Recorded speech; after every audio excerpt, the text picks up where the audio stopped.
As known to many people tonight, he was a great architect, a great teacher, a great critic, a great friend, a great advisor, and a great mentor. But above all, he was a great architectural conversationalist. He could talk the hind leg off a donkey, and he always had to have the last word in any argument about architecture, which was hugely enjoyable for everybody who encountered him. So when we set up this discourse, we called it a discourse, not a lecture. It's about ideas. It's not about an architect coming to Edinburgh from some part of the world and giving us a sort of show and tell of all their buildings and telling them how clever they are.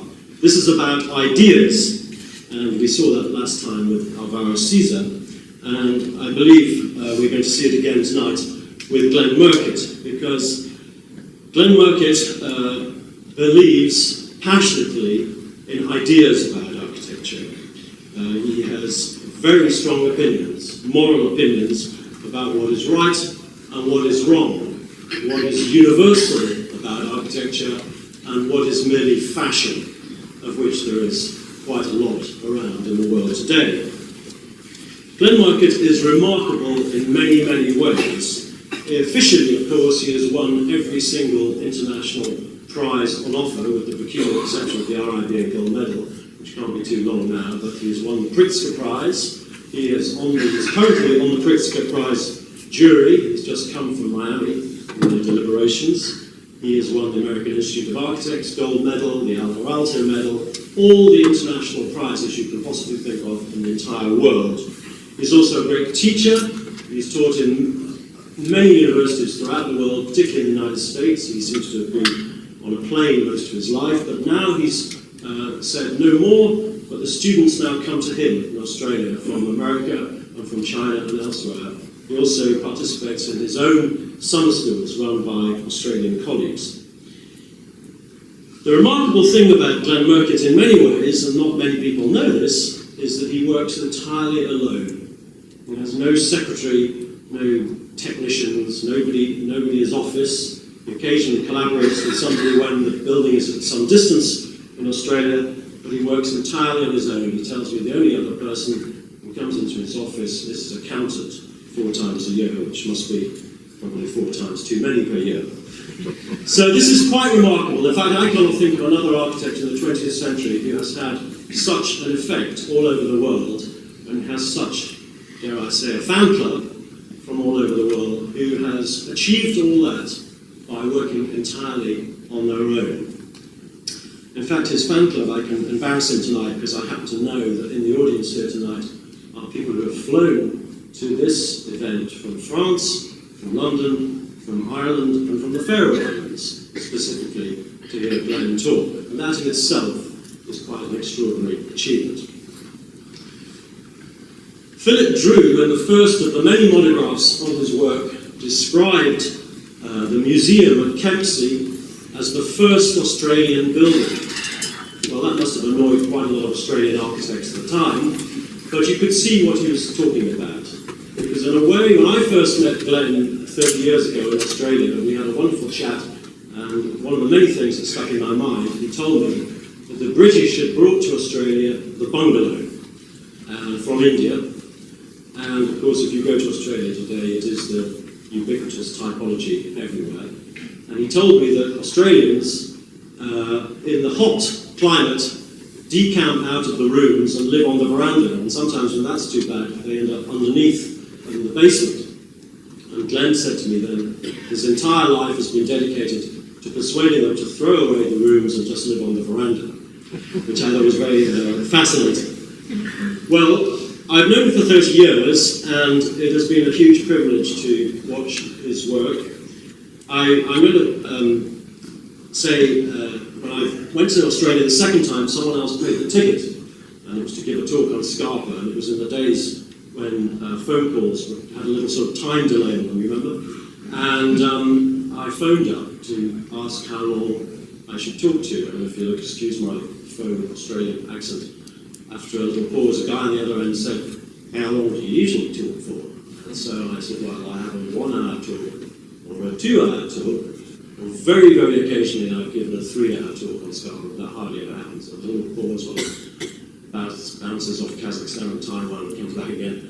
And he said, well, mate, it's costing an arm and a leg. Let's go for the full 3. So we did. And I was hoping that Glenn was going to phone me up and say, how long do you want me to talk for? And I was going to say, let's go for the full 3, because I could listen to him as long as he wished to talk. But tonight he's told me he's going to talk for about an hour and a half, and then I'm going to field a few questions, and then Charles Sunderland is going to propose a vote of thanks. And when it's all over, you have a fantastic opportunity to purchase at a ridiculously low price of £5 this very beautiful commemorative publication. And Glenn said he will sign the first 20, he's not going to sign them all. So form a queue at the front, and there's a nice chap called Harry here with ginger hair who sent them. And so I do, our idea, by the way, in the Royal Scottish Academy, as the years roll by, is to bring to Scotland the very best architects from all over the world.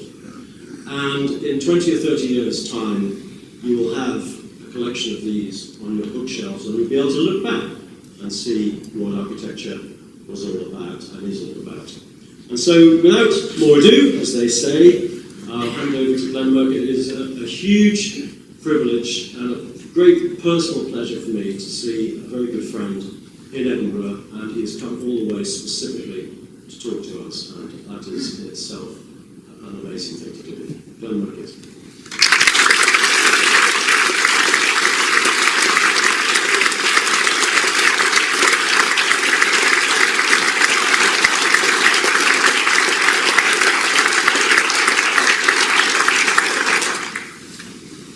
Thank you, Richard.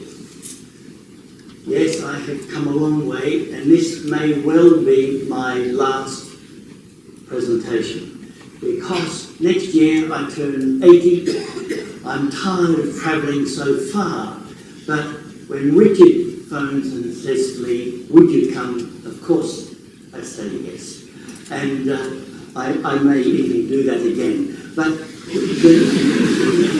the issue for me is that to speak to so many younger architects has always been of great importance to me. And of course today, we're in an era where facadism, the whole idea of the desire to do silly architecture, as I've spoken so often in the Ronnie Corbett and all those that we get in Australia, he spoke about the idea of various ministries, and he had a ministry of silly walks. Well, I think there ought to be a development of a ministry of silly buildings, because there are very many silly buildings going on at the moment, where people are trying to identify with the most unbelievable facile facades. And in universities today, I might tell you that there are very few practitioners entering universities to teach, and the computer has taken over to be able to produce the silliest looking things. Architecture has deep roots. Architecture is not about the facade. You can't do architecture unless you understand the principles underlying architecture and the history of architecture. Drawing is a very, very, very important aspect of architecture. Computers at universities shouldn't be touched by students until at least third year. They should be learning to draw in the first few years, learning to understand how quickly you can discover. In my view, any architecture that exists, and I'm not talking about building, but I'm talking about real architecture, or any architecture that has the potential to exist, is there to be discovered. Our role is that not that of the creator, our role is that of the discoverer.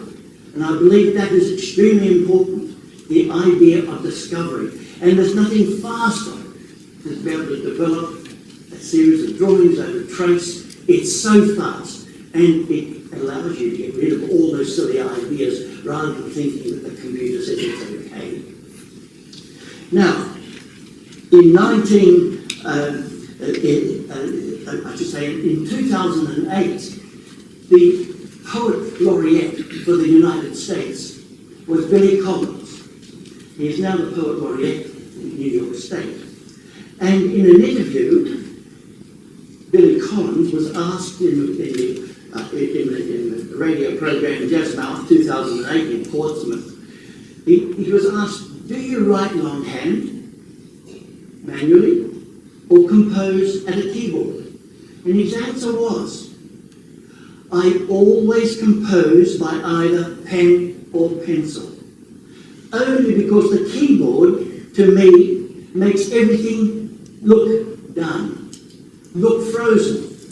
And writing on a page gives me a feeling of fluidity, that what I'm writing is provisional for the moment. That's really important, to recognise that when we're designing, it's provisional for the moment.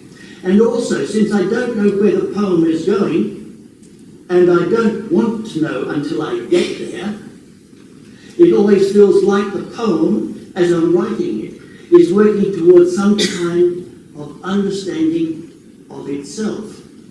That is absolutely applicable to design and architecture to me. It was about 8 years ago that I got a wonderful letter from Stephen Kellett, who was the Ordway Professor of Social Ecology at Yale University. And he is a marvellous man, marvellous thinker. And he wrote, and I quote, the human body and mind evolved in a sensory-rich and challenging natural environment. Light, sounds, odours, wind, vegetation, landscape, water, animals, and more provided the context for human evolution. It also provided evolution and learning. The developments during the past 1,000 years of large-scale agriculture, industry, and the mega-city has resulted in the seeming ability of our species to use its engineering prowess to dominate nature, creating the illusion of our ability to transcend our biological roots. This perspective has encouraged a view of people as outside and even above nature, with human material progress and civilization dependent on dominating the natural world. It is unreasonable to assume, however, that people's physical and mental well-being could have escaped the dictates of millions of years of evolution. Indeed, people remain highly reliant on contact with the natural systems and processes to be physically and mentally functional as a whole. Today, in many countries, there is an emphasis on the minimising of adverse environmental and human health effects, a largely low environmental impact design perspective. By contrast, this approach has achieved little in the way of enhancing beneficial human contact with natural systems and processes. It embraces low environmental strategies but goes beyond this limited perspective to identify ways buildings and landscapes can also foster human health, performance and productivity by enhancing connections with the natural environment. In that quote. And as David Orr has surmised, and I quote David, most buildings reflect no understanding of ecology or ecological processes. Most tell its users that knowing where they are is unimportant. Most tell its users that energy is cheap and abundant and can be squandered. Most are provisioned with materials and water and dispose of their waste in ways that tell its occupants that we are not part of a larger web of life. Most resonate with no part of our biology, evolutionary experience, or aesthetic sensibilities. The reality is that practically all environmental measurement centres attention on the physical measurement of thermal performance of a building within the differing climes, and few, if any at all, give value to those abstract issues of placemaking, quality of space and of light, quality of calm and serenity, prospect and refuge, appropriate scale and like issues. In addition to low environmental impact design, we need to consider and respond appropriately to the following. And These are my statements. Culture. In Australia, we have Aboriginal, European, Slavic, African, Polynesian, Melanesian, Aiken, Nordic, and Arab. The Americas, British, Irish, Scots, Welsh, and more. Human needs. With regard to human needs, there are aspirations, and how close to needs, how can they meet aspirations as opposed to wants? Context. Responding appropriately to the cultural constructed urban, suburban, and open cultivated rural and desert environments, and should direct planning, typologies, morphologies, scale, and materials. Then there is the complexity of every site, its geology, soil permeability, percolation, hydrology, geomorphology, topography, and surface water movement. And there's the flora and fauna in Australia. Remember, we're a nation of 22 million people in a country the size of the United States. We still possess great areas of natural native forests, animals and landscapes that have remained largely unchanged by European occupation. The flora species of the site provides information in respect to the soil type, the water table, the annual rainfall patterns, and altitude. The flora species attract the habitat of insects, and insects attract the fauna. So designing spaces that connect with nature provides for the observation of and respect for the native flora and fauna. Then there's the site's history, understanding the land through 42,000 years plus of continuous occupation by the Australian Aboriginal people, as well as the recent 225 years of history of European occupation. This provides us with an understanding of the land in relation to culture and management, or the lack of appropriate management of the land. Then, assuming non-air conditioned buildings, which I've got to say to you, I have all but probably two in my whole career worked with, and working with natural systems in relation to geographic locations. There comes the site's relationship to the coast or the inland. Then there's the sun's path. Remember, the sun in Australia moves through the northern sky, not the southern sky.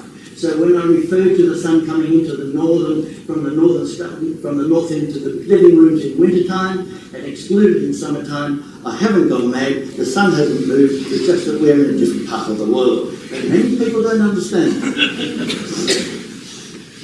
Then there's climatic information that's important. Wind direction associated with coastal cyclones of category 1 to 4. The heat, the cold, the snow, the rainfall, and the varying humidity percentages. And daylight hours.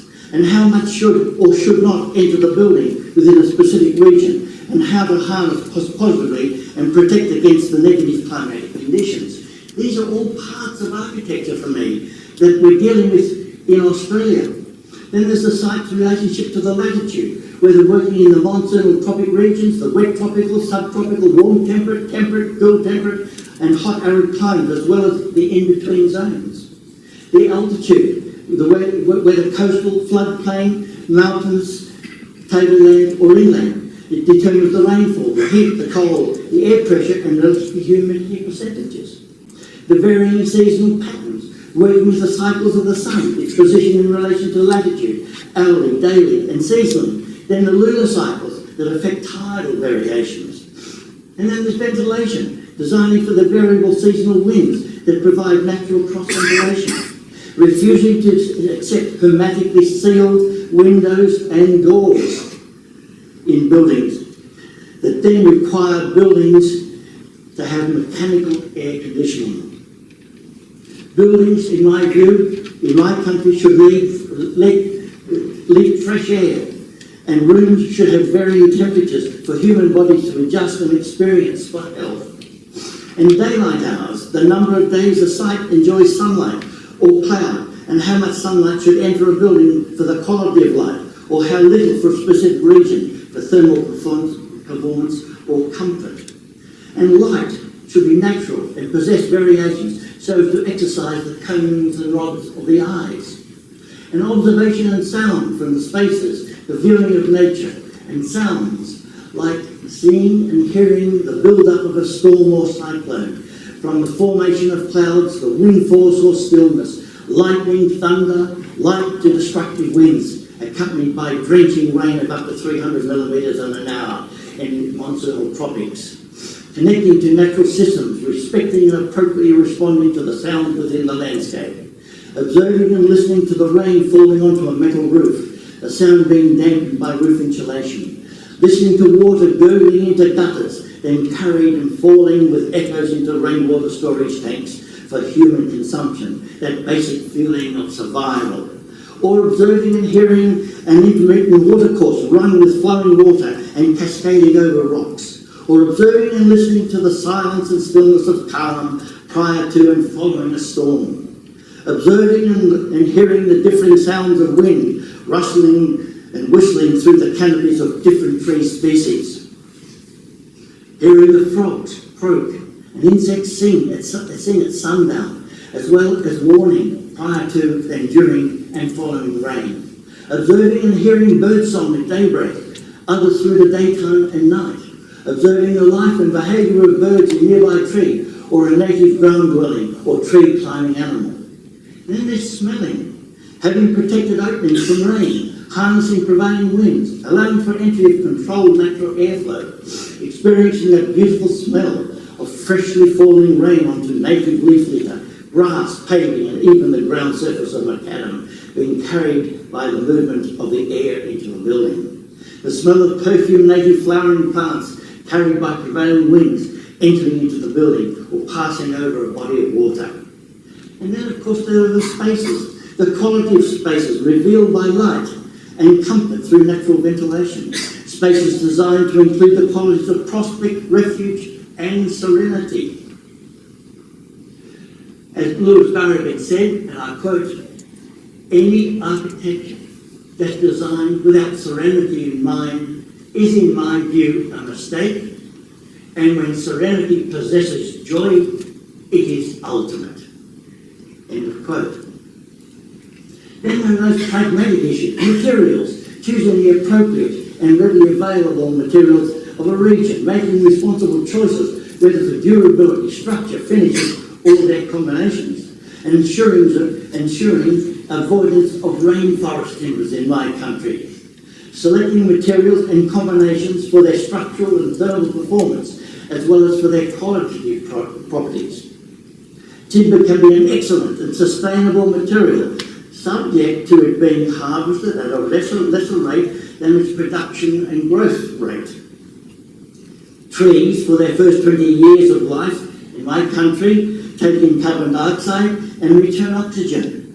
From 20 years on, the divesting of bark and leaves is approximately in balance with carbon dioxide and oxygen. Harvesting and milling timber consumes 1 megajoule per kilogram of energy, and it takes only 5 megajoules per kilogram of energy for the material to be worked and finished, whereas steel consumes 42 megajoules per kilogram of energy to produce, and that is before protective coatings and finishing coats are applied, and aluminium consumes 143 megajoules per kilogram to process, meaning that it should be used in a very minimal way. The advantage of some of those materials that have huge energy cost in the beginning can be reused at a much lower energy cost. Then there's the logical methods of assembly. The elements of construction need to be detailed for ease of retrieval and reuse. And I'll show you that on a building that I have done. Which means that materials should be bolted or screwed together for ease of disassembly and reuse, and not nailed, as nails are costly to remove.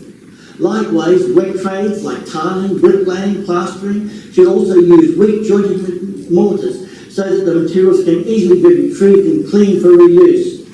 Lime mortar can be retrieved, and with the addition of more lime, the mortar can be reused, for example, which I have done. Then there is appropriate use of materials and methods of construction for thermal performance and comfort within the climatic conditions of a region. Selections of materials and finishes are important. The use of plantation-grown timbers for structure, veneers and plywood is very important in my country. But what about the glues in plywood? So far, that is another question. Through advances in research, the historic use of lime, cement and water-based paints on masonry and timbers are returning to the industry. So there are a lot of these are some of the things that we must be cognizant of when we're designing buildings. Then structure must be appropriate to span, materials and technology must provide clarity and economy, achieving spatial logic.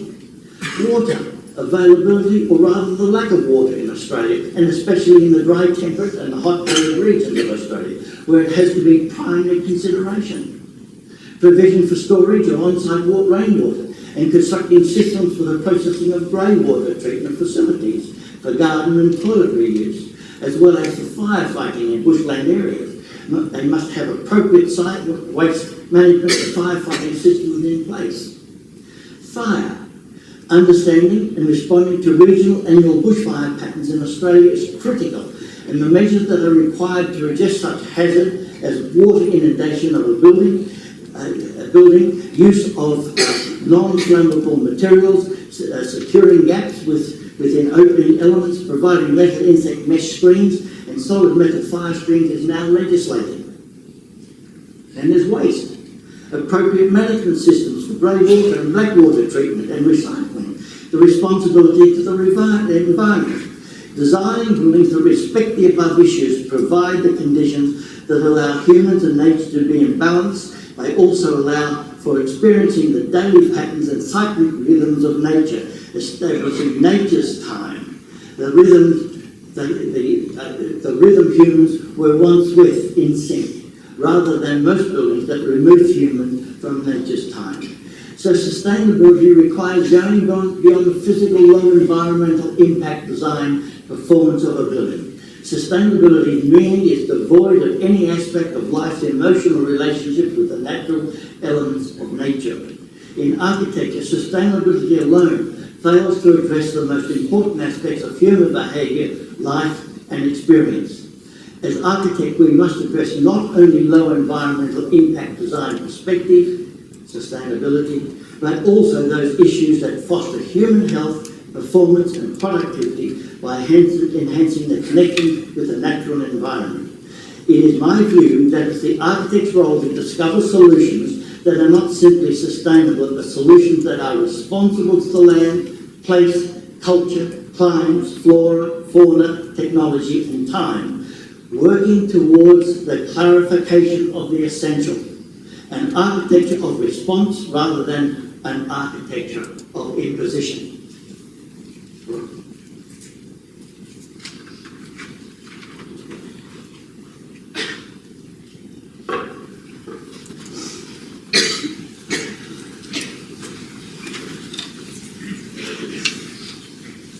Australia is a vast land. To give you some idea, there is the United States of America, and there is Australia. And if we come to this part of the world, here we are, just here. And there is the United Kingdom. That is the size of Australia. From the monsoonal tropics, the wet tropics, the subtropics, the warm temperate, the cool temperate, the hot arid through here, and you come down on this side, the wet tropics down to this point here, then the warm temperate, the temperate through here. The climes are incredible. And these are the places that I've been working in Australia. This is 11 degrees south of the equator, 35 degrees, 37 degrees down here, then across here into Adelaide, into the hot arid region. These are the rainfalls of Australia. These are very high rainfalls of up to a metre and a half a year through these parts, coming down to this part in here, maybe only 200 millimetres a year. This is a really very stressed land, but has the most beautiful flora. This is going further north in Australia. You start to look at the grasslands, look at the tree forest, the rainforest, it's so beautiful. This part is in north of Australia, in Papua New Guinea, where I grew up. These are the rainforests in that part of the world. This is a place, Aiken, where I spent a lot of time, but I'm now back into northern Australia. These are the floodplains, and look at the lushness of the flora. These floodplains contain crocodiles. It's a very dangerous country to be swimming, but it's so beautiful and filled with fish, the most fantastic food source for the Aboriginal people. And then the Aboriginal people setting up camp on the waterfront, all looking at the changing of the landscape. This was the coral reef. That's where the water was many eons ago, and the water has dropped. And this is the coral that had formed when water was much higher. There are so many diaries in Australia within the landscape. We're now in the hot arid region, and a great painter we have in Australia, Fred Williams, has defined in his painting the possibility or the reality of the light levels in Australia serve to separate the elements in the landscape, whereas the light levels in much part of the rest of the world serve to connect the elements in the landscape. And look at the force. This is out in central Australia, in Uluru, and look at the trees all stretching for the light. This is one of those wonderful occasions of rain falling on Uluru, the great rock. Or we get towards west of Sydney into the Blue Mountain, and the stratification of the sandstone, and these ancient Xanthorrhoea australis, these magnificent trees that are probably over 1,000 years old. These ones are very, very extraordinary. Whoops. And we get then in the Sydney area, Sydney Basin, the Angophora costata. And look at the strength of this here. Look at the legibility of our landscape. Look at the legibility of the trees. Look how you can look through the trees. Look how the transparency comes through. And you can look through a mountain, from one mountain across to the next. But look at also the amazing delicacy. So we get here the legibility, we get the strength, we get the delicacy, we get the transparency and the translucency. These are elements within our life of Australia. Or we go to the floodplain, and we know that when we see the melaleucas and all these types of reeds, you don't go anywhere in this area to construct. It's always wet, and when it's dry, it's going to be wet very soon. Or you go to the coastal area, and you've got the pandanus. These are beautiful elements within the landscape that tell us a lot about the ground condition. The pandanus will grow in amongst rocks. These will not grow in amongst rocks. These need a high water table. So the landscape tells us about the place. And the importance in the Great Dividing Range out of Canberra, we've got the snowfields, vast areas of snow. And yet, we've got to be cognizant of where we build, because fire is forever prevalent. And here we have the very same tree, 500 metres apart, on the top of the hill, down the base. At the top of the hill, got wind pressure, so you've got wind shear forming this tree. We have the least moisture. At the base here, we have the greatest moisture. We have leaching from the soil, so it's starved of nutrients. Many nutrients here. 500 metres apart. The eucalyptus tessellata here, look at the difference, 500 metres away. So if landscape tells us about how it's going to perform in different landscapes, why shouldn't architecture in different parts tell us about how we must respond differently in those different parts? It's my view that we should. And of course the Aboriginal people knew how to respond. These people, Aboriginal people, are in the desert. This is in the hot arid region, and those people there are sitting there in midwinter. And so I know it's midwinter because the sun is coming from the northern sky from here, but in midwinter the winds are coming from the south. So they put the bark to the south, making the wind go over. And the fire is here, so the wind coming over here picks up here. There's a suction on this side here, which draws everything to this side. In summertime, this comes across to this side, so they give shade. The wind is coming from the other direction, which is hot, so the smoke goes to the other side. When we go to the monsoon tropics, we come up off the ground. We have shade underneath here, the fire is put in underneath here. When the rain comes, huge rainfall, this can be entirely wet through here, and the crocodiles can move now through this area. And they move now up to 200 kilometres from the coast. The saltwater man-woman eating crocodile. And so being up off the ground is quite handy. And so having a dry platform where the wind can cool you up here with safety is a pretty simple idea. Survival is a very nice thing up in this part of the world. I return to this area here. This is Papua New Guinea, where I grew up. These are the buildings in Papua New Guinea. This is probably really sustainable architecture. Everything is made out of the local material. But every now and again, a piece of corrugated iron will come in at the ridge. Because if you have corrugated iron on the ridge, it'll take you from 10 years to 25 years, because this is where the rot takes place. But what beautiful architecture by non-industrialised people. How beautiful is that? Look at drying underneath here. It can be raining, thundering in the afternoon. Every afternoon at 2 o'clock. The heat builds up in tremendous storm, and by 4 o'clock the sun is out again. It's such an amazing place. And look at the architecture here. Look at the beauty of this building here. Look at this. These are all musical instruments made out of timber. Everything is made out of timber. Look at the vine. All the joints are made by joining with twine. What wonderful architecture this really is. And look at this principle here. If you have a window open where it's darker inside during the daytime, by putting these elements over the window, you cannot see a thing inside, which is fantastic. So for Aboriginal people, for Papua New Guinea people, they need privacy, particularly during the daytime. So they attain that privacy. But look how the roof is made. They take the palm leaf, they wind it around itself, and drag it, pipe in through there, weave it through, that this becomes a roof tile, in a sense. How beautiful is that?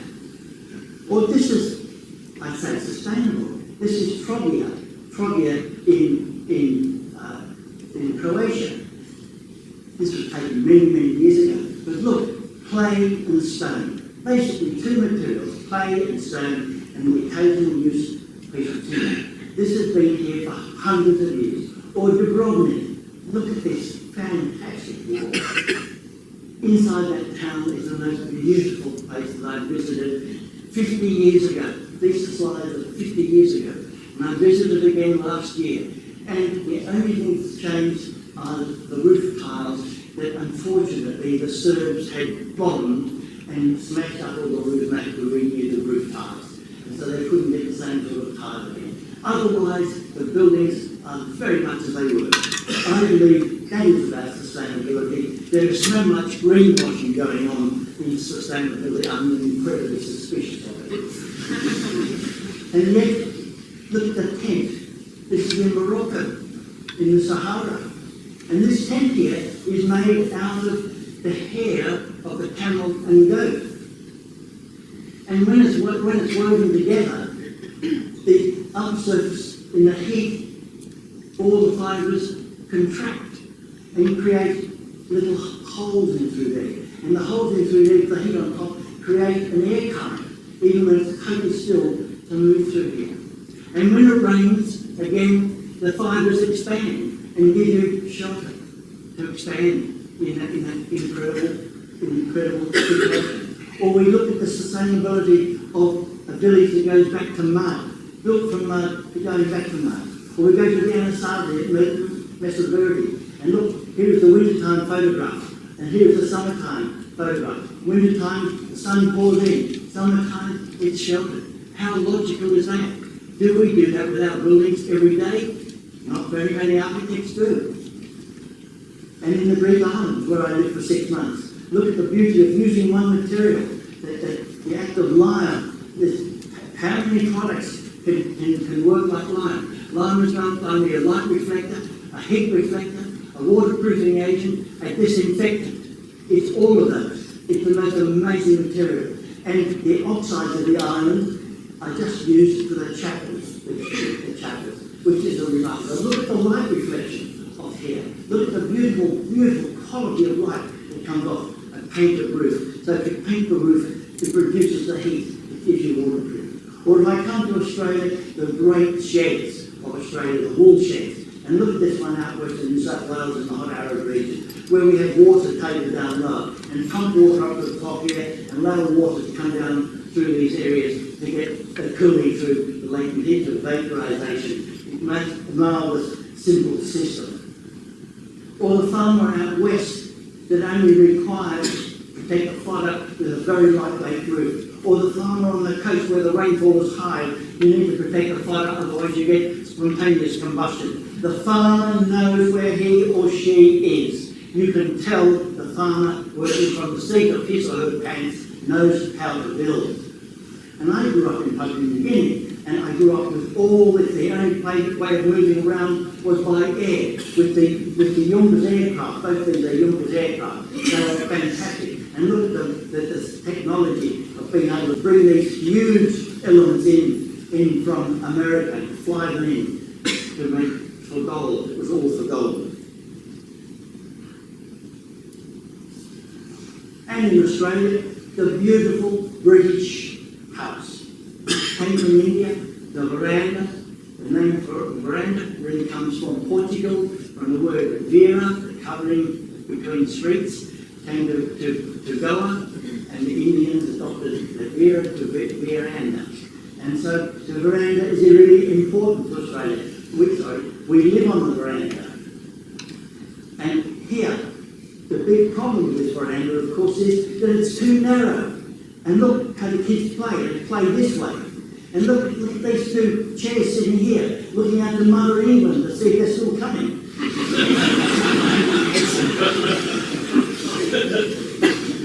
I mean, it's unbelievable. And the real problem with this it's just beautiful. I agree, it's so totally beautiful. But in summertime, the sun comes down onto this level here, big build-up of heat in the roof, nowhere for the roof to release the heat. In wintertime, the sun comes into this point here. It's cold in many parts of Australia. It goes down to zero in many parts outside the coast. And so these buildings didn't really work. They're beautiful buildings that didn't work. And yet, this is what we do with our suburb. And look at this person. They've conquered the garden. And I've got landscape architecture here. Here's some pretty nice ideas for you.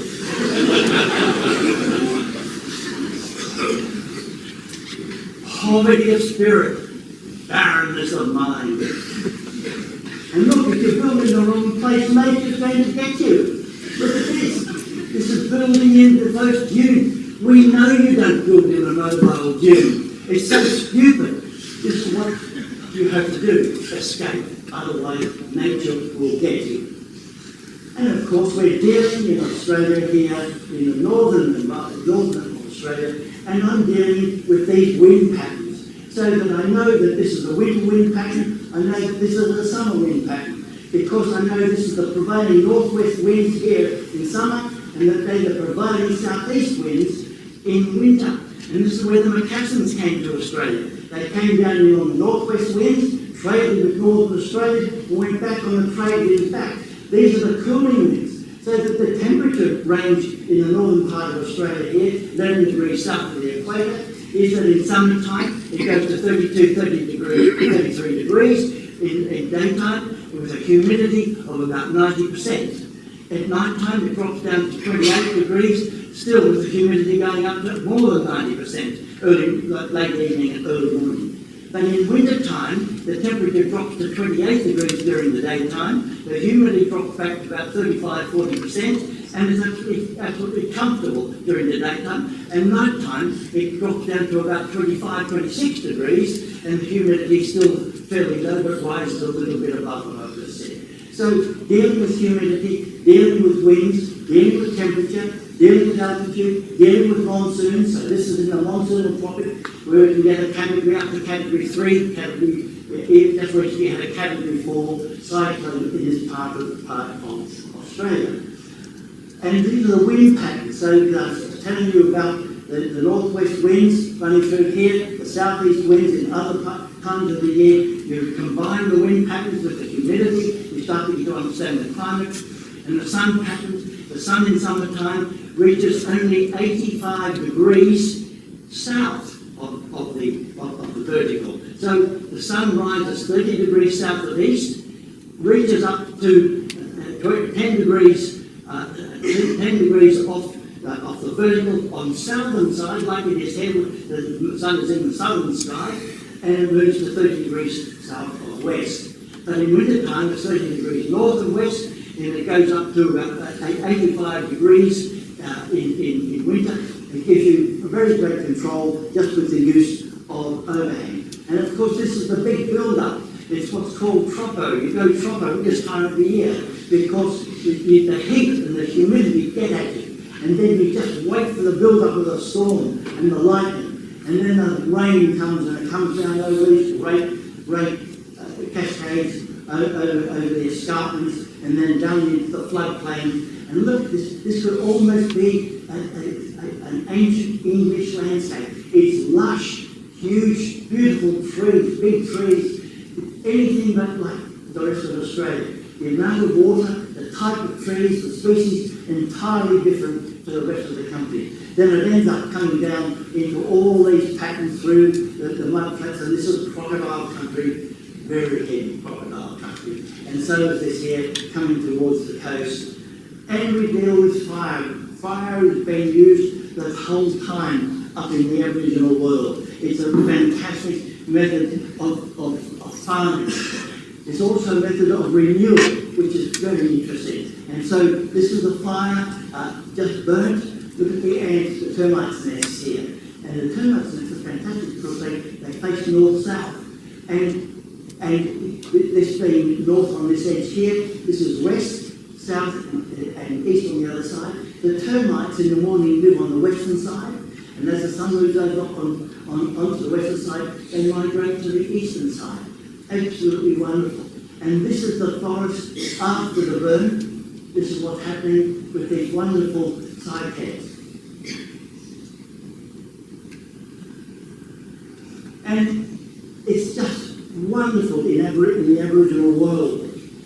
They have many seasons. This is the syzygium, or the native plum. And in this world, they have the pre-wet season, the season of heavy rain and growth, the season of flowering, the season of fruiting. So this is the season of flowering. That's the syzygium flower. This is the syzygium fruiting. Then there's the early dry season, and then there's the main dry season. So rather than 4 seasons, they have 6 seasons, which is just marvellous that can define the various times of the year. These are all edible fruits, and they're known as the bush plum. They're really quite wonderful.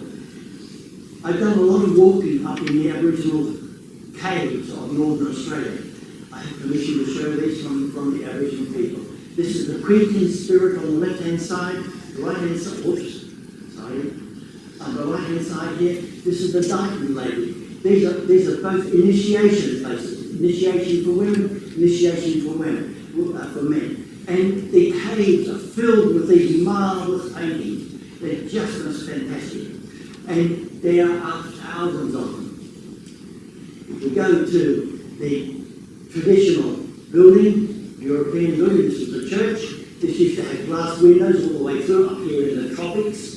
It took one cyclone that blew all the glass out, and the glass remains out.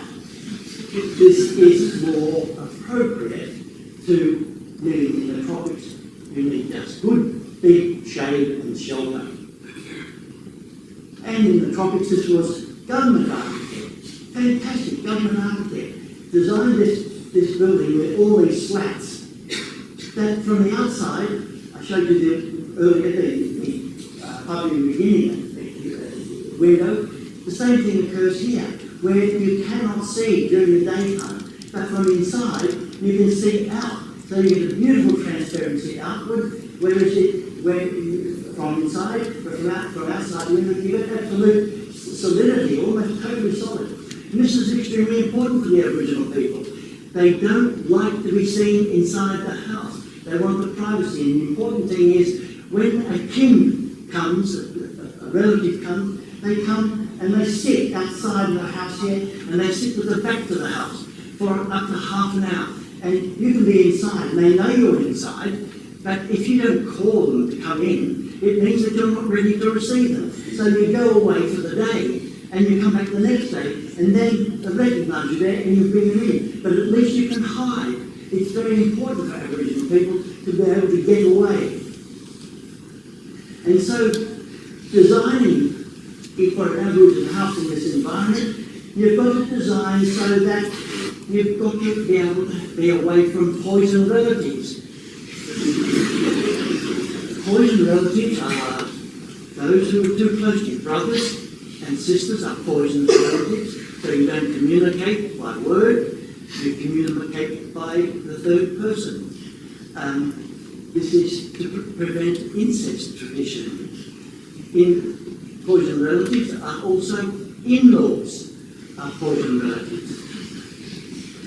And so I started off thinking that maybe you design a space and that all the in-laws can come here, but you also have to have another toilet outside where the poison relatives can't use the same plates, they can't use the same cutlery, they can't use the same bathing facilities or toilet refrigerant facilities. And this was just very early idea. Because what I was trying to do is get wind coming through. So the prevailing winds are northeast, northwest and southeast, and you need to get those winds through the house. And so I had this sort of a design where you could actually do this. So this could be the main house, this could be the ablutions. And then my client said, do I have to go outside here at night time before I go to the toilet? And I said, yes, but it's all safe. She said, no, it's not safe. What about the entry of evil spirits? I'll be in trouble. I'll be in trouble with these evil spirits. So, okay, so I started to kind of get away from this idea and coming back to a traditional plan. Now, you know, architecture is like this.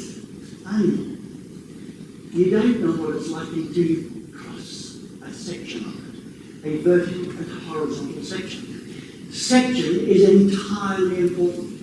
I derive my designs right from the beginning with section. I don't plan in the beginning with plan. I plan with section because I'm interested in light, I'm interested in air, and how will the section on that particular site, be able to get in and through the building. So I use the onion as an example of that. But like the onion, architecture's got to be more than just a section.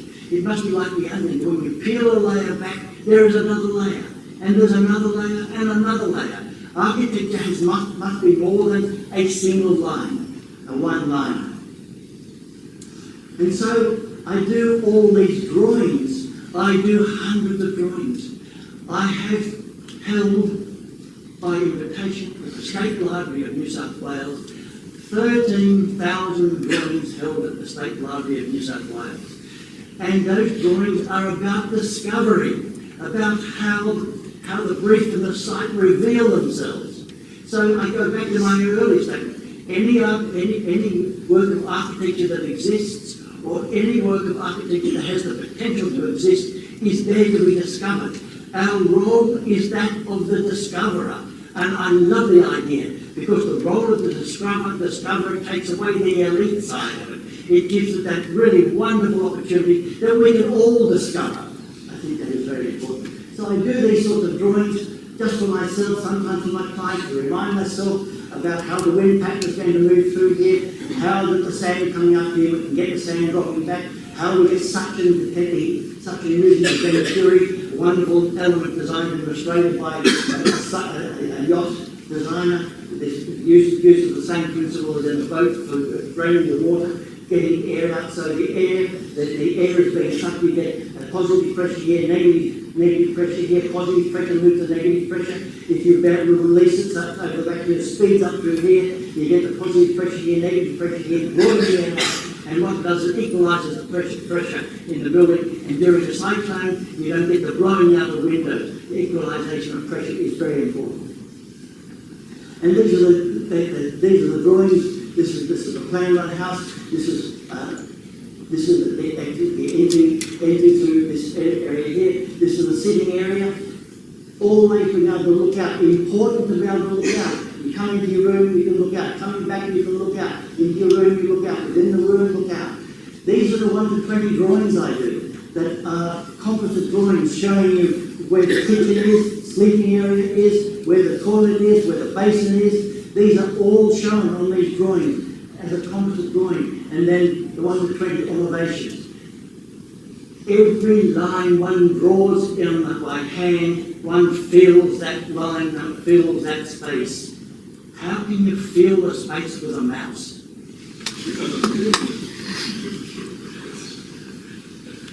It's not an answer today.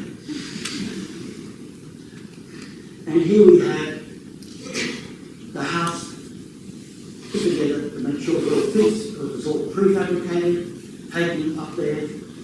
And this is a rock from the area. This is an iron, it's a bauxite actually, this wonderful red oxide. And I chose an ultraviolet stabilized colour for the outside. Because when you don't paint the house that colour, it will get towards that colour. Because of all the wind. And there is the house. This is the house. All the house is in that, and in that there is all the machinery they took up. And there's there is some of the house in this here. This is the house under construction. There is the house in this landscape. There's the traditional houses. And there is the house, solar powered. There is my client on the day of finishing.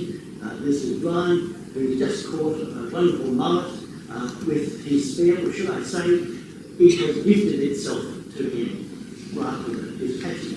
This is the builder, and the builder here, and this is my client, and that's my goddaughter, Aboriginal goddaughter.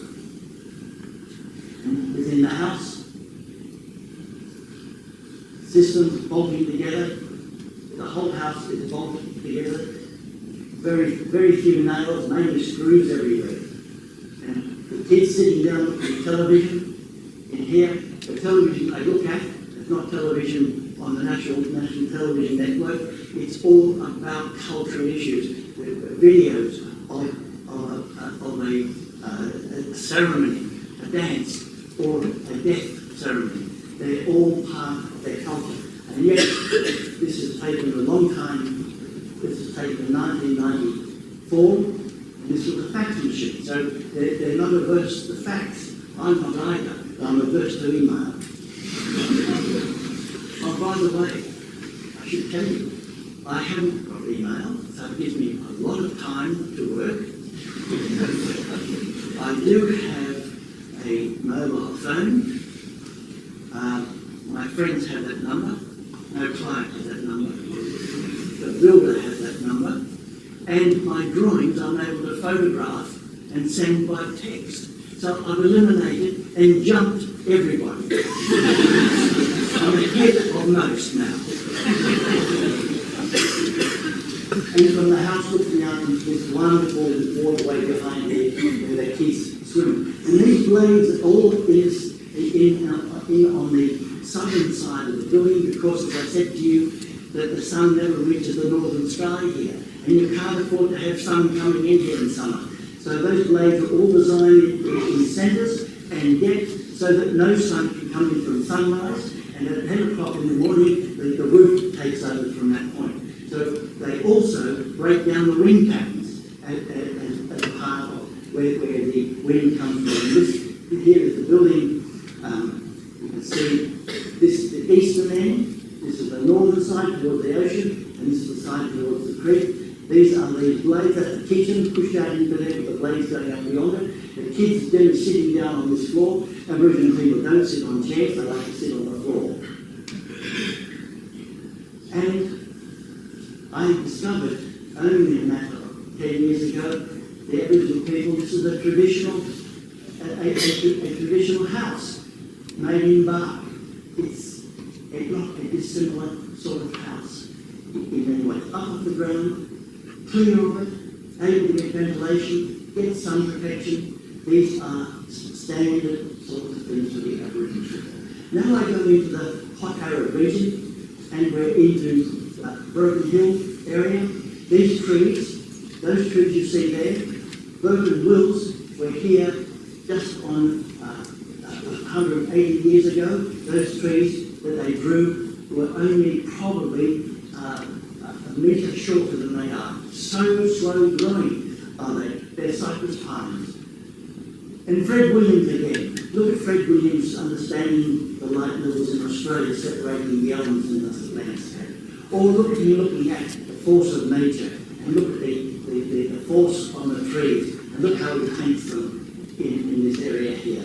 Just total understanding of how the elements in the landscape are separated. Or look how the process of the water hole leaves its mark of how the day and night time, the rock heats up and continues evaporation at night time, and then there's the heating up here, then the salt, the heating up and the salt evaporating, which is also the process of round earth, or earth construction. And look at this wonderful wind patterns that we start to learn about, and the nullcaps of the Arab world. Absolutely fantastic. The air collectors that take down the air over moisture and drop the temperature up to 10 degrees in the hot arid region. Or look at how early Australians looked at mines. Charles Raft and his mine on this photograph here. And this is a wind saw, they call it, with a hole in it here to bring air down inside. But this one also does the same thing, but they're able to put moisture on here and to be able to get cooling down into the mine. Or we look at the trees of the area. This is the winter cladding of the tree. This is the same tree, 6 months apart. This tree is coming into this season. But the summertime, the tree puts on this coat. So it reflects the sunlight. It doesn't allow the transpiration or the heat to take the moisture from it. But in winter time, with the temperature dropping below freezing, like -10 degrees Celsius, then this tree needs the warmth. It needs the warmth for the moisture to move around the tree. The tree understands how to survive in this environment. And we're on a site right in town that was a mining area. It is a mining area still. This is the headframe, and we had to link my wife. No, this was I designed this. So I keep thinking, did my wife do this one with me? No. And I go back to this here, the whole idea of cooling, shading, and type of cooling. And this is a museum where the prevailing northwest winds, the hot summer winds, this is all broken wall here, so the air can pass through here. We put water in here like an oasis, and so the air coming through here hits them, all these malcaps through here. These are all the malcaps that pick up the air. This is an upper level plan. This is where the curatorial staff are, and they have opening of exhibitions in here. Here is the head frame, there is the entry. This is the machinery room. Then we drop off our bags. We have temporary exhibition. We start to have a permanent exhibition, machinery area, and then more machinery area. We come up a ramp to the roof onto large machinery, and then again some of the staff activities. So the staff enter this end, the public enter this end, and it's buildings that didn't go ahead, unfortunately.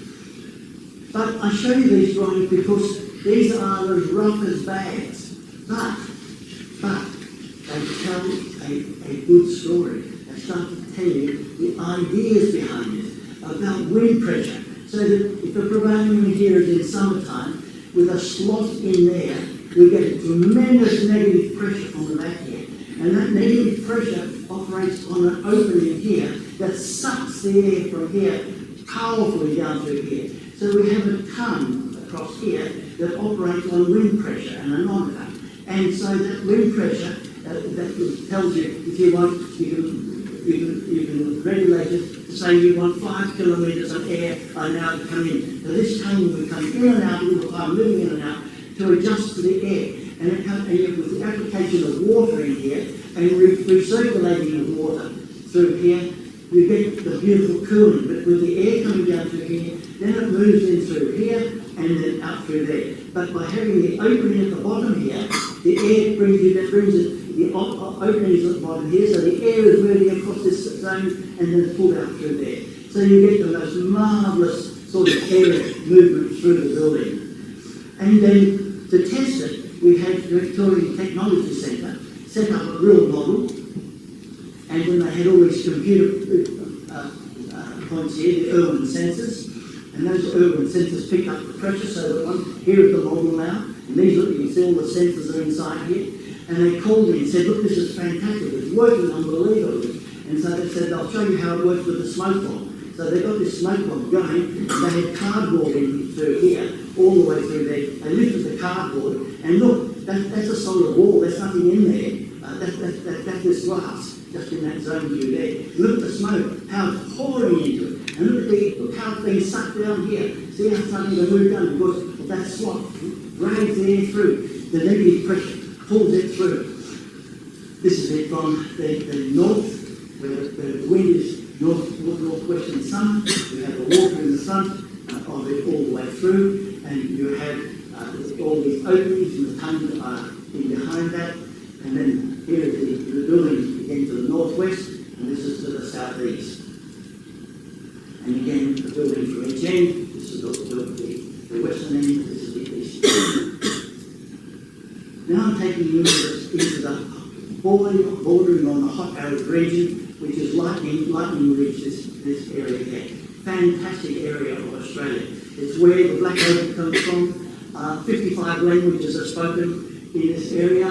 They're miners, opal miners, and most of the people are escaping from somebody or some government or something. They are seriously escaping all these things. It's fantastic. But they're a great group of people. And this is the typical of the landscape as it used to be. And this is the landscape of the mine of all these extraordinary mounds, these tailings. And this is the black tube. It goes down into a mine, deep down into the ground, and that heats up and starts to draw air out. So there's another place where the air's coming in. This is the air dragging it out. So you get changing of air. I love these simple principles. This is the tailings. You come up here and come onto a truck and test it for the opals. Now, like every project, it starts like a dog's breakfast. This is the brief. And here, now to let you know, my wife, when you do it, did this in equal collaboration with me. We work absolutely equally together when we do things together. When you sit on one side of the table, I sit on the other side of the table. We don't have two computers opposing one another, we have two pencils opposing one another. And we start drawing, and we start pushing the pencil around. And I might say to Wendy, look, I think this is a good idea, let's pursue it. She say, I don't think it's a good idea at all. So I said, okay. We have not had a single argument on design because there's an unwritten statement, unwritten understanding between us that the main aim is the building, it's not us. And that what we want to do is get the best solution. So we keep pushing it so that we can try and get the best solution. And some of the ideas that come up, this is a natural ground level. We might make a cut down here for excavation, for disabled people to come inside, able-bodied people to come inside, bring the ground level up over the top of it, and we have these elements that come out. And this is a very early idea of how it might be a stair coming down and these things running through. But it's just an idea that we had. And then there are other ideas that we worked with on how the spaces might develop. And further ideas of looking at how it might work inside, how the stairs might continue down, how ramps might develop adjacent to stairs, and how you move around the museum. So all these little drawings of how you move around the museum. And then in this section here, how it might develop. We thought there was a big excavation here. The survey showed that. It turns out that excavation is somewhere a half a kilometre down. The survey was wrong. Unfortunately. And then start to deal with this. This is the section that we start dealing with. How do we start working the section? How do we deal with air movement? How do we deal with the sun movement? How do we get solar? This is off the grid. No power, no water, no waste management. We have to do everything off the grid. And then we go into this particular, we go into this sort of section, looking at these potential wind shafts. Now we haven't ended up with that at this stage, but we might. So what we decided that because the sun is the sun movement is on this side, we don't want that to be heated up. So what we've done this, draw a section going the other way now, I'm sorry, but put this on the southern side so that the northern sun's coming here, so this becomes a shaded area, so the whole of this becomes shaded and underground. And being underground, the temperature outside can be 40 degrees, 40, 44, 45, even 47 degrees in summertime. In wintertime it goes at night time down to -10. And the marvellous thing is we can use the thermal sink of the ground, that is at 20 degrees approximately throughout the year. It goes between 19 and 21. So the more buildings you can get underground, the better off you are. Here we have the final planning. This is the steps coming down, the entry through here. The table people come this way and into the entry area. This is the entry desk. This is a coffee eating area. This is on wild landscape inside. The landscape of the Gondwana period. Then we have a theatre in here. We have public toilets in this zone. And we have all the curatorial staff in here and public face staff in here. And the building is a series of courtyards all the way through, so that the ground floor, you can see they've got rooms down here, but they're out in the courtyards, Gondwana country. Then you have a big ramp that comes down into here on the way down. In here is sales. This is the fire escape. This is sales of opal, and coming down to exhibition areas, cutting of opal areas, school things. This is where the big trucks come in and deliver very old bones.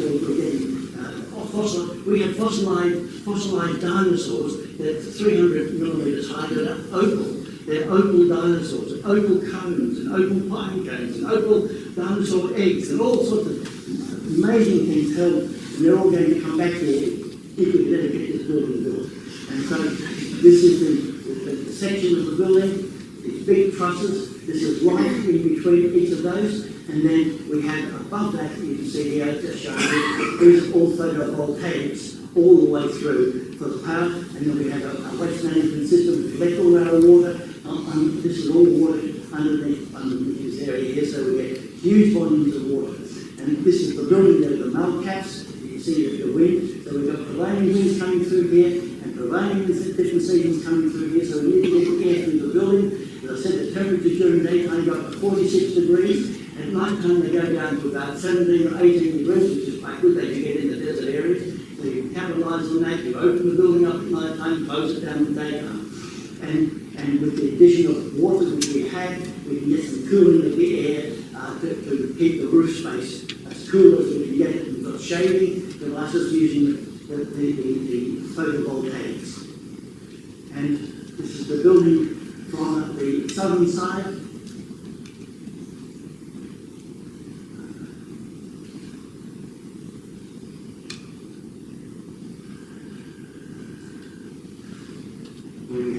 From one on the end side, there is the walkway on the right hand side.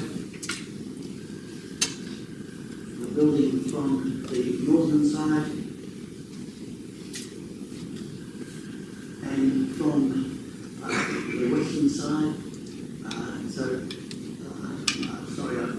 These are all facing the north. So the north is this direction here, the south is this direction here. So this is the sun side.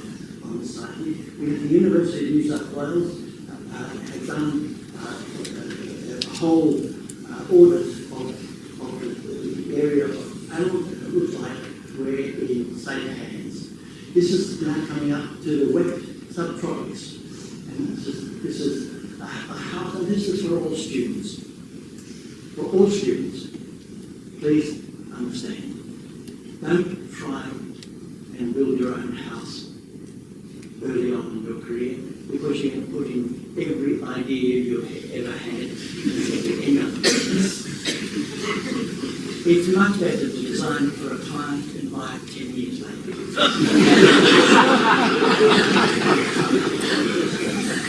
This is exactly what I've kept doing. This is my farm. This is a genuine farm. I run about 80 head of cattle. I've got Black Angus. We can't use the Hereford any longer in Australia. That Hereford with white around the eyes or around the nose or on the hocks. Cancer develops. we have now a third of Australia open to the ozone, and our animals have to be dark. And if they're light, within 2 years they have skin cancer. And we get this pollution from the northern hemisphere. Comes down and brings the hole in the ozone layer, and it's a disaster for us. But we've managed with it by changing the animal breeds. I once had all Herefords, now they're all Black Angus, and they're all fine. And this is part of the farm by wetlands. This is beautiful wetland, which is the most wonderful bird life.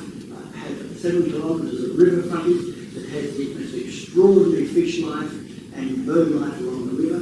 And of course, we've got, at any time, we have up to 80 kangaroos around the property.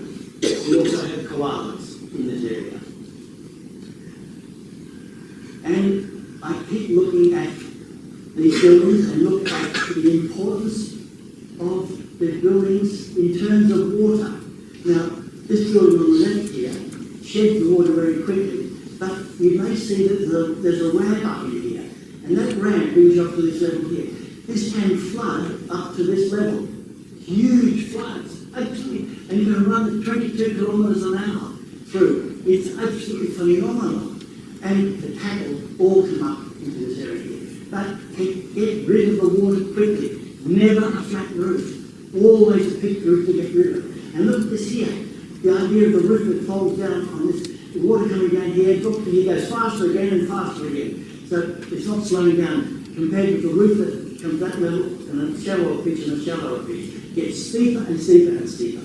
And that is just wonderful to me. I learned a lot from these farm buildings that are in high rainfall. And look how the traditional house up in this country is just a long house. This is the southern side. The prevailing wind is northeast winds coming in here off the coast. Most wonderful northeast winds coming in this direction.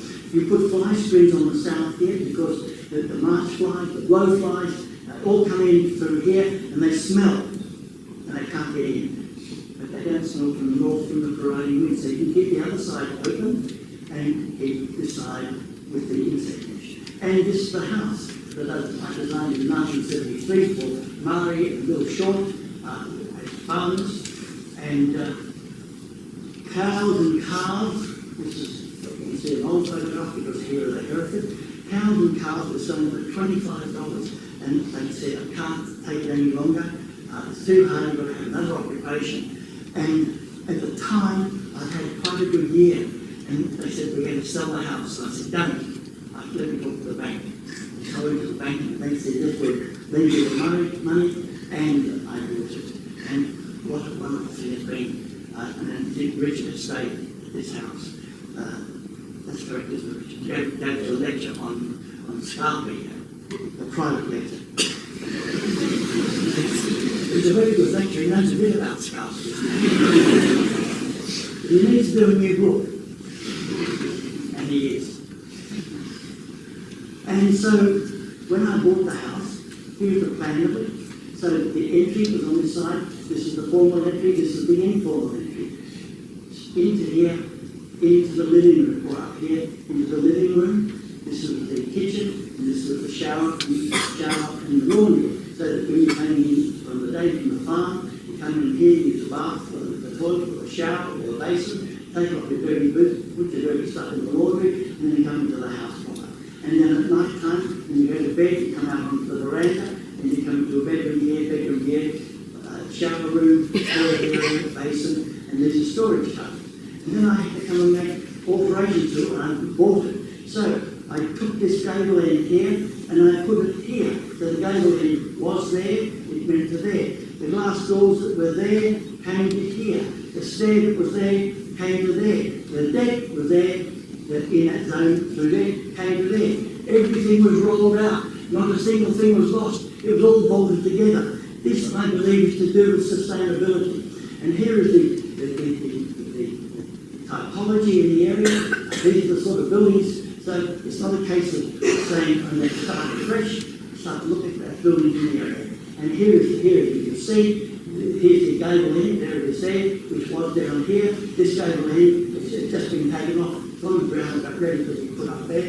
And we extended this part here, but there's the original veranda. Now brought right out. Everything reused, rolled out and reused. And there's the house, there's the northern side here, this is the southern side here.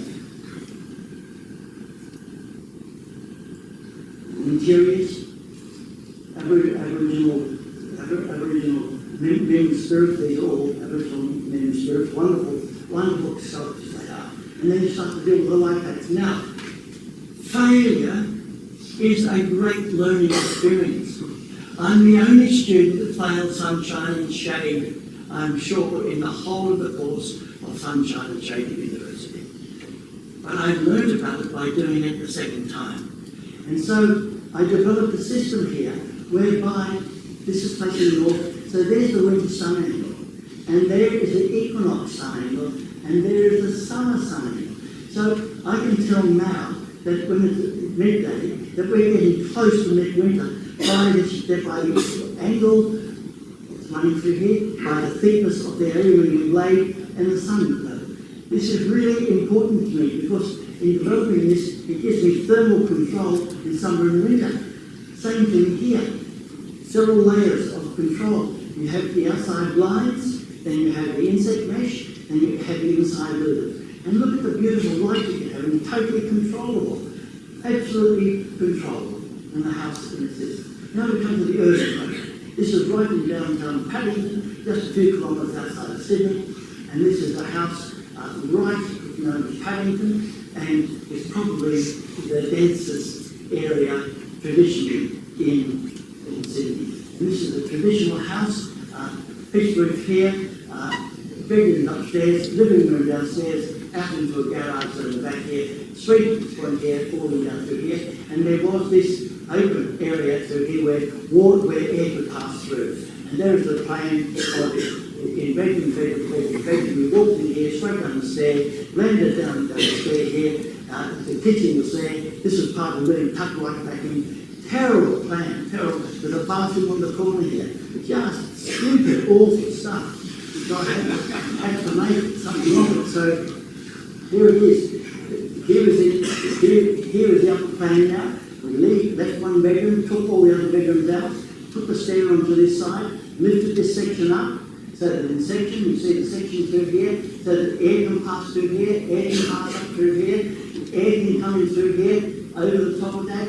So you get beautiful air movement. This is north on this side. In Sydney we have summer temperatures generally around about 26, 27, 28 temperature, with the humidity varying. In February it goes to about 85%, which makes it uncomfortable in February, but the rest of the time in summertime the humidity down to 40 or 50%, makes it very comfortable. In wintertime the temperature drops down to probably 18 during daytime, nighttime can drop down to 12 degrees. It's absolutely perfect fine, and going north you see, in winter time, there is the winter sun angle, and here is the winter sun angle, right up to here. So in summertime, there's no sun coming in here, the sun angle is like that, and it's like that, and you'll get a big shade that comes out through here. When we come down the bottom of the stair down here, we come into the sitting area, dining, kitchen, laundry area, separate toilet in here, and wine storage in here, and then a lovely terrace out here, and then down below this area here, is the car. And these are sort of building I do. This is the house, and it's constructed. This is the living room coming down the stair, the living room, light level.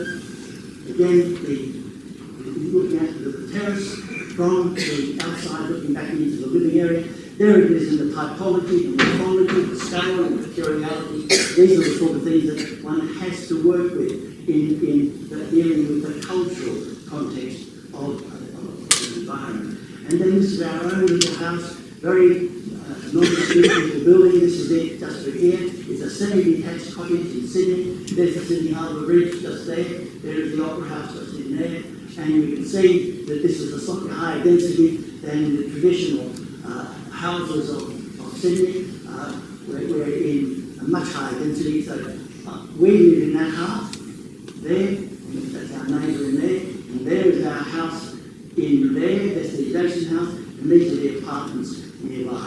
And the plan of the house was that you enter through here, room, and there, which is a terrible plan. And this is what we did, opened it up. There's one bathroom there, our bedroom there. This is a storage system and also a traffic system. And this is our living room in here. And so here we have looked at all the sun angles. These are the drawings. These are, in fact, my drawings, but it's a house that Wendy and I designed absolutely together. And you can see here the roof lights. Here are the roof lights in here. And this is the end roof here, which is that part of the roof in there. And then coming into the entry area and just looking back at the entry, then looking down into the garden area and back at the front door, looking back from inside the living back to the front door. This is looking into the bathroom area, the living room, looking back into the front door, looking from the garden room back out into the garden. Looking into the kitchen area, and there's Richard, there's our TV. And then this is the construction brought in. These are the drawings. These are in fact my drawings, section 120, to show how everything works. And then this is the building in its completed form. And back to the roof lights. Beautiful patterns from the glass, reflection of light. There's Wendy working away. I work to this side of Wendy, only about 2 metres away, and we do projects together. We have absolutely separate practices, but where the project goes to over $2 million, we decide to do it together because we can afford to do it together, and it's wonderful working together on the same project. So this house was done equally by both of us. And there's the house as it was, as you see on the left-hand side there, that's the house as it was, that's the next door house, and so this is what we did, and there's the next door house coming through there. And this is the Simpson Lee house, and this is another story. This is a beautiful site, this is the region of Australia, we're in the mountains, 1,000 metre altitude. We will get up to 35 degrees heat in summertime, but we will go down to just on freezing in the winter time, but most of the time it's around about 22, 23 degrees during the summertime. Wintertime, daytime, it goes down to about 14 degrees, so it requires fire and things like that, but it's most beautiful. And so we enter on the bridge here, and this was the Aboriginal path to the valley. So I took the idea of the Aboriginal path to the valley, and then this is the water firefighting pond, pottery area for my clients. This is the bedroom area, kitchen into here, bathroom in here. So that's the plan of the firefighting pond in that zone there. And this is the house under construction, so the most important thing was to get the roof on as quickly as possible because of the long inclement weather. So to get that up was really significant. That's the section that I drew, and this is the house that's on the entering, and you can see it's in the fog, there's a lot of fog up there. The house as you enter, the garage, the pottery area on the left, the water pond, really important for firefighting. This pond saved 4 houses above me with the fire brigade brought in the fire tender and took a lot of the water. Whereas you can see on this house, see the sprinklers on the roof here, there are sprinklers up through here, so we get the case of inundation. And there's beautiful big rock outside of here. And then in the mist again. The house during early morning sunlight. And you've got all the doors open, the whole house. So we come to a veranda, as Richard said, got rid of the house and live on the veranda. It's a marvellous way to live. We get it from the southern end, southwestern, and then looking at the various details, the house, various light patterns. Remember all the time, there's a bushfire not far from where we are, and there's the house sliding in behind there. The house was inundation during very big fires. We survived it. Now we're down here on the south coast. We're getting closer to the ground. We're going to get cooler area, buildings over the ground. And these sort of drawings I do, this is a mountain. I want to be certain that I can get the top of the mountain. I want to be certain that I can get the valley in the roof space. So these are the sort of drawings that one does to reveal. To draw is to bring out. You have a split and you draw it out. you bring it out. To bring it out is to reveal it. To reveal it is to see it. To see it is to understand it. To understand it is to know it. So drawing is really, really significant area of design. And it's something that's become lost. It's coming back in many schools. Certainly the school that I teach is coming back. And these are the sort of drawings. To draw, Reno piano beside every workstation has an A2 drawing board, and everybody has to put it on the drawing board before it goes into the workstation. It's fantastic. These are again the drawings that I do. This is the house in its location.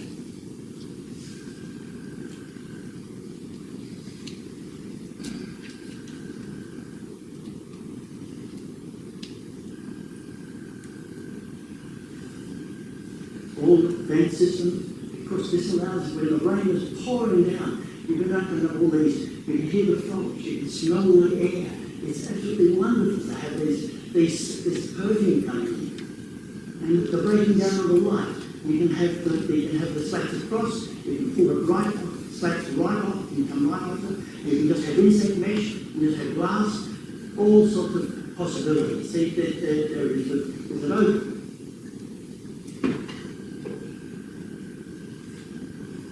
On the south coast, many of you know this one. I refer you back to the scale of this beautiful big barn.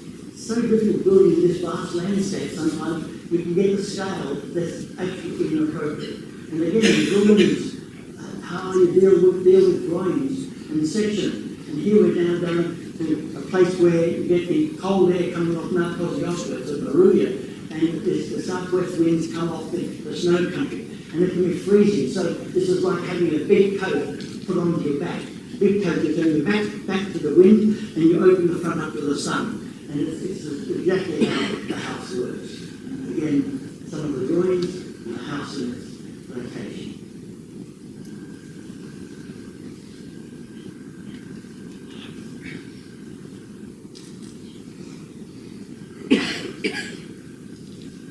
Lines go down. That's the equinox sun angle. The angle that's running between there, those angles are best struck as equinox. And so as soon as the sun it goes higher than equinox, then the sun starts to hit this. We use the blinds and go to that. Now this is a very unusual project. It's come to me from mosque in Melbourne. And I'm really interested in this particular mosque. It is Cordoba, and you can see all the traditional lanterns. This mosque did not have originally a domed roof. Of course, the British came in here and put in a church later, through the middle of it. But the traditional part of the mosque is just marvellous, the mosque of Cordoba. And I'm very interested in many of the buildings in the Arab world. You get this tripartite quality. And 1, 2, 3, 1, 2, 3. And the ventilation system. And then the patterning, the colours and the patterning in this environment is just amazing. So outside this, here, these are a big golf links, industrial area of Victoria. And this is the very earliest sketch. Now I'm doing this in association with Aiken, a wonderful young Turkish architect, and he was able to guide very much on the planning strategies within the mosque. And we work together in the same way as my wife Wendy, Lewin and I work together. And so these are the early drawings. This is the entry coming up through here with a whole lot of trees. The cars drive around and park in the back here. This is the mosque area. This is the imam's residence. These are whole community centre spaces. There's going to be a restaurant in here, women's area above, and the women's area above here, a stair, and a lift area in this zone here. So these are just early ideas. And then I went into research to try and understand, looking at the various Islamic works and some of the conditions that were necessary. And so this is actually an early sketch of the building, which is actually very much like as it's turning out. And again, some of the earlier drawings, the planning strategy of all the community rooms, the mosque itself here, the imam's residence just starting to develop. Then it starts to develop a little further. Again, developing further again. Then I start to understand the structure, that these are all column points, And in Islam, it's praying shoulder to shoulder, so that the access point will come down very close to the point, so they can get shoulder to shoulder all the way through here. And by putting the structure diagonally this way, it then makes all these triangles. You can get a triangle in there, triangle, triangle, triangle. And in each of these triangles, one is able to, here start to see it, able to put in a lantern. So the lanterns are over 3 metres tall with glass. And the lanterns that face, this is south down this way. The lanterns that face south have blue glass in. The lanterns that face east will have yellow glass. The lanterns that face north will have green glass. And the lanterns facing west will have red and orange glasses. And what it amounts to in summertime, in the heat of the morning, you just get blue light coming into the mosque, and all the blue lanterns light up.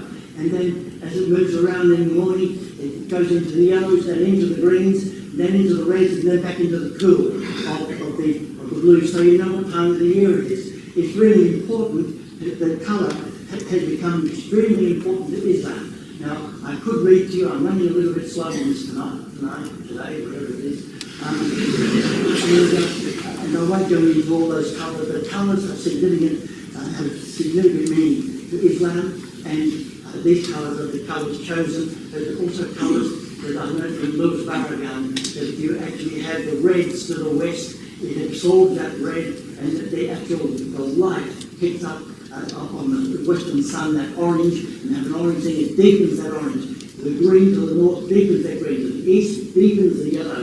It takes and absorbs that light, and to the south, the blue, it brings that power of the blue into the building. And so you can see it developing there, and the Malakat's now starting to face that way, some facing this way, some will start to face in this direction, in that direction there, so we can get it distributed. And there are 96 of these in the building, and 96 is very important because it couldn't.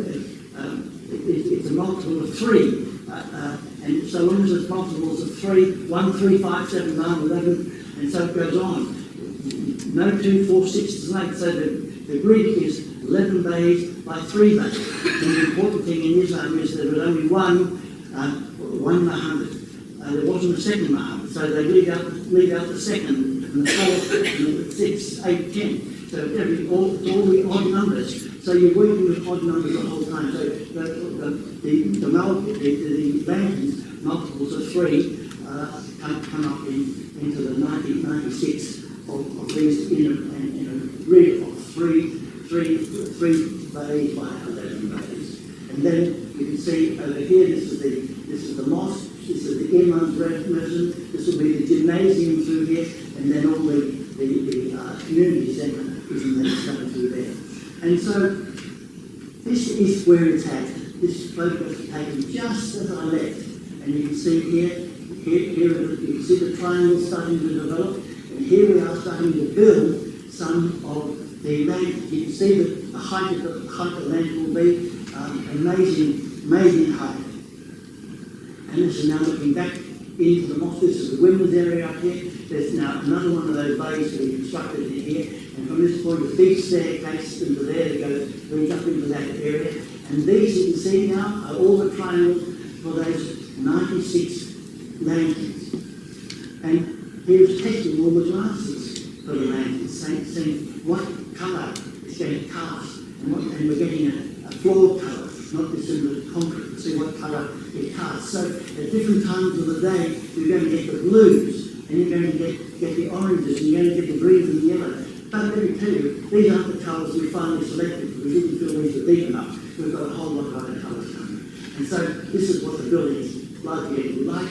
On the outside, the two sides of the triangle are going to be gold leaf, and then the colour will be on the glass on one of the sides, and they, as I say, face all of the direction. And the very last project I'm going to show you is after the Environmental Education Centre, that Red Mark, Wendy and I did an equal collaboration. And it's down south of Sydney here. It's about 36 degrees south. A beautiful climate down through here. We get summer time up to around about 35 degrees at the most. We get cooling northeast breezes off the coast, which temper that 35 degrees down to about 26 degrees. In January, February, you can get up to 80% humidity. Winter time, it can be quite cool because you can get the wind off the snowy mountains, but we've got our back to that. We're on the leeward side of the hill. It's very, very amazing. And we're just above the floodplain. This is the floor, you can see there's the building going through there. The most wonderful burrowings here, cycads. They're just fantastic. And all the different lichens and the bankseals and the yellow bloodwoods and the casuarinas and just the most fantastic array of plants. And Boyd was one of our marvellous painters. And this is Pulpit Rock where he's looking at that during the morning and evening. But this is a political painting about the beautiful Shoalhaven River and those speedboats running through here. And these are all people that are trying to survive the speedboats coming through. All often, most of the paintings, or many of them had a very, very other meaning to it. And this is the existing building. Here is these are the existing buildings, this and this, which is that building there, and this is our new building.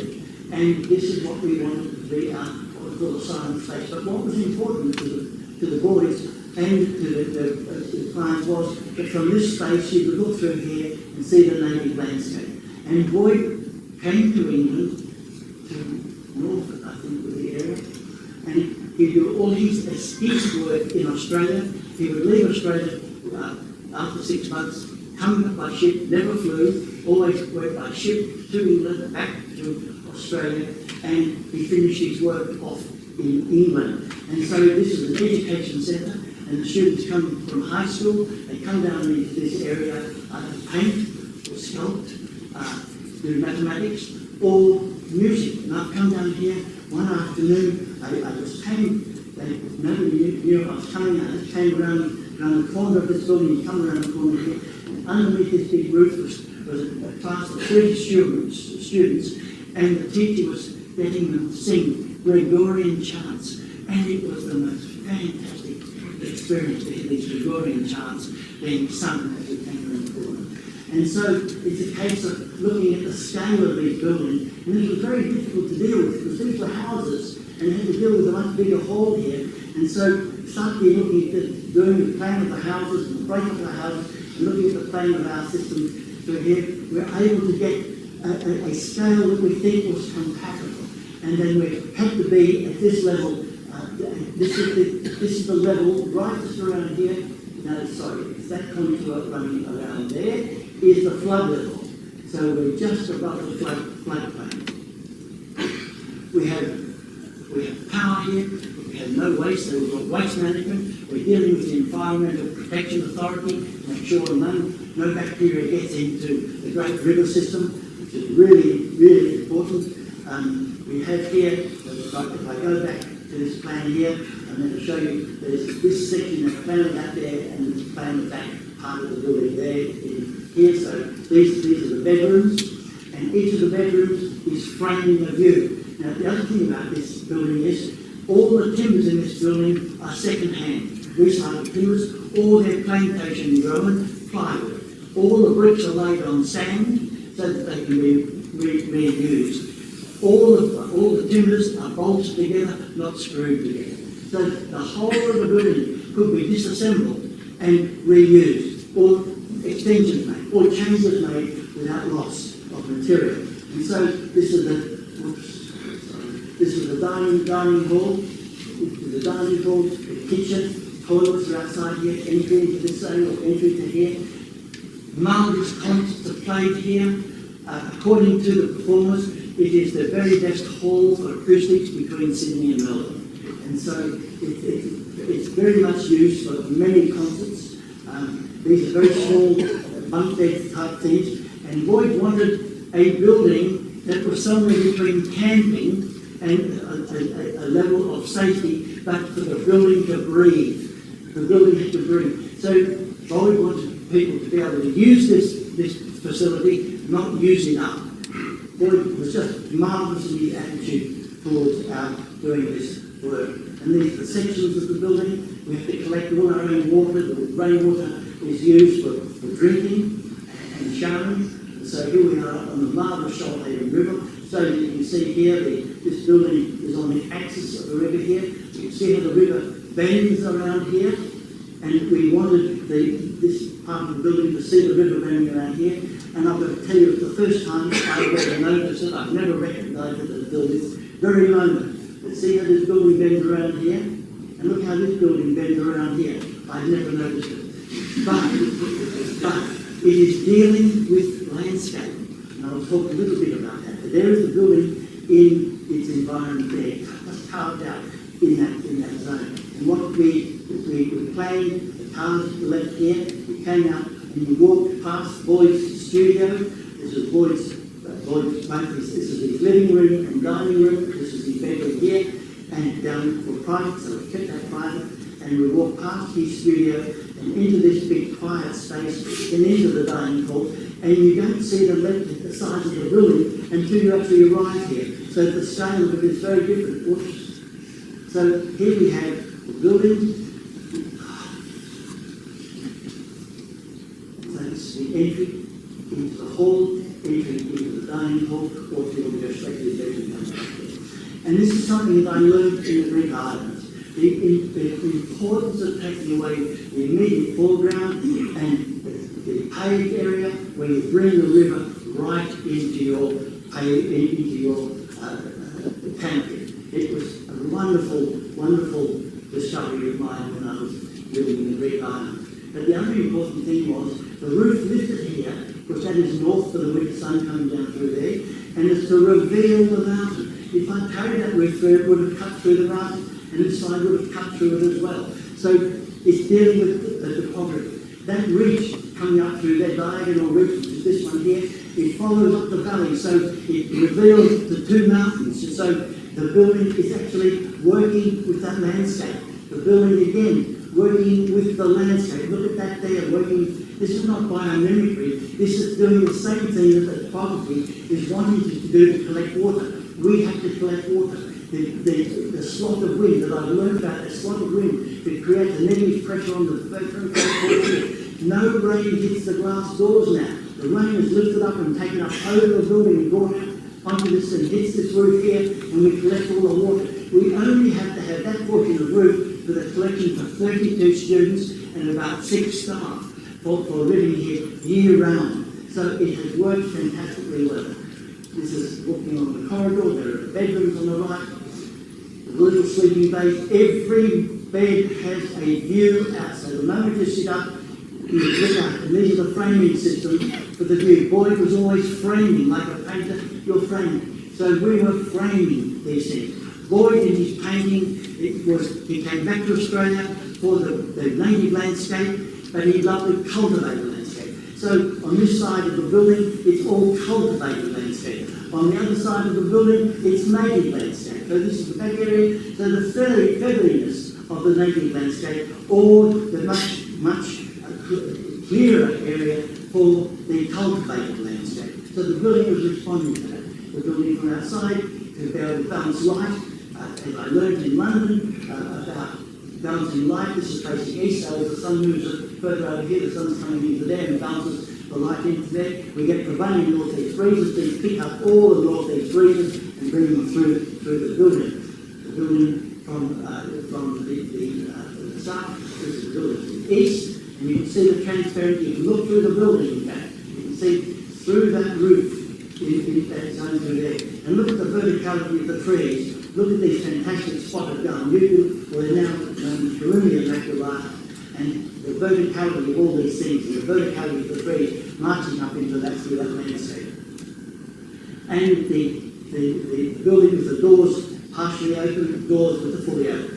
And then how this is when we're there on our master class. This is where we run our master class for a week down on this building is very structurally there, and we'll be on just on the student. Richard Murcutt is part of it, Britt Anderson is another part, and Lindsay Johnson is another part. And these for all slats here, this is all second-hand timber, recycled timber. These slats can all be taken out, the windows clean. If you don't want the slats there, this is marvellous for the acoustics. And from the living room, living space looking out into the river, And Richard, could you have the lights, please? This is a view from across the river of the facility. And I'd just like to say that Johannes Palliser from Aiken, I quote him, because Johannes is my probably closest friend, marvellous architect, and he said, I quote him, "I cannot imagine any other desirable view of the future than an ecologically adapted form of life, where architecture returns to the early functions, ideals derived from biology. Architecture will again take root in its cultural and regional soil. This architecture could be called ecological functionalism. This view implies a paradoxical task for architecture. It must become more primitive in terms of meeting the most fundamental human needs within an economy of expression and mediating man's relationship with the world, and more sophisticated in the sense of adapting to the cyclic systems of nature in terms of both matter and energy. Ecological architecture also implies a view of building more as a process than a product. Process than a product. And it suggests a new awareness in terms of recycling and responsibility exceeding the scope of life. Exceeding the scope of life. It also seems that the architect's role between the polarities of craft and art has to be redefined. After decades of affluence and abundance, architecture is likely to return to the aesthetics of necessity, in which elements of metaphorical expression and practical craft fuse into each other again, utility and beauty again united. To sum up, architecture for me has nothing to do with the spectacular or novelty, when it can be a sublime statement of human dignity. Great architecture tends to suspend time. It seems to remain timeless and relevant to the present. So, as architects, we have both an opportunity as well as a challenge in defining our positions. The freedom to consider what architecture is or what it wants to be is challenging by its openness. The decision about the meaning architecture convey places the responsibility on the designer, who can determine whether to think afresh, incorporating the relevant past as precedents, or to willfully replicate the past. With some thought, I believe that one can discover an architecture that responds to its place, culture, and ecological demands, incorporating appropriate, responsible technological solutions. To achieve this position as designers, we must not only consider what architecture is, but also ask what an appropriate and responsible architecture of our culture and our place is. Success will depend on our building out of our land with our own heads, style of thought, as Thoreau said, not some appropriate style of expression. Thank you.